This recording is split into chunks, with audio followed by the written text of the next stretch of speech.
first document we read is John Winthrop's famous sermon on the deck of the Arabella, 1630, on the eve of the founding of Massachusetts Bay Colony, when he assembles his followers, and he says, we are called upon by God to found a city upon a hill.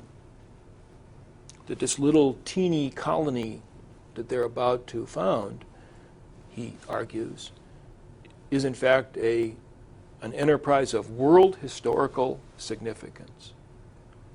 And that idea, again, not always expressed in explicitly religious language, really is this thread that we can trace down to the present moment.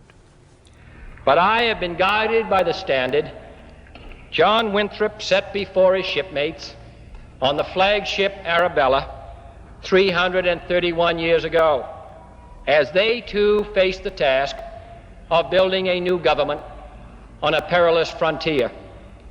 We must always consider, he said, that we shall be as a city upon a hill. They were drawn to President Kennedy because, like he said in the speech, they shared his vision for America as a shining city upon a hill, a nation making the 21st century the American century, not just for the sake of America, but for the sake of the world. The past few days, when I've been at that window upstairs, I've thought a bit of the shining city upon a hill. The phrase comes from John Winthrop, who wrote it to describe the America he imagined.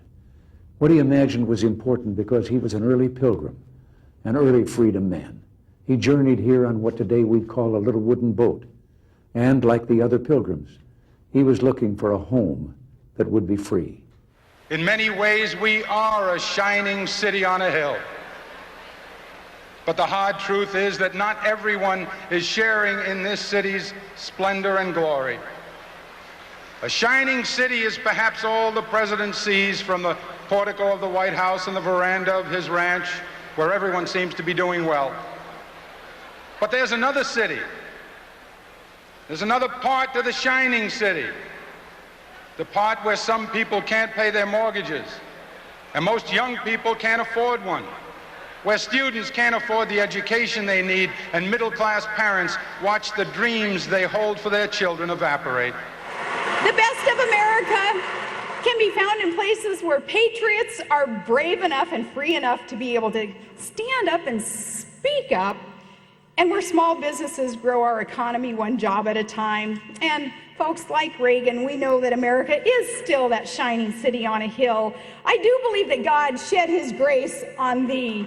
What we hear in Ronald Reagan's speech when he's talking about a city on a hill, he's saying that we've returned to who we really are as Americans. We have always believed that we can be a beacon for the rest of the world. Our belief in American exceptionalism has historically been bipartisan. However, there are signs that this is no longer so.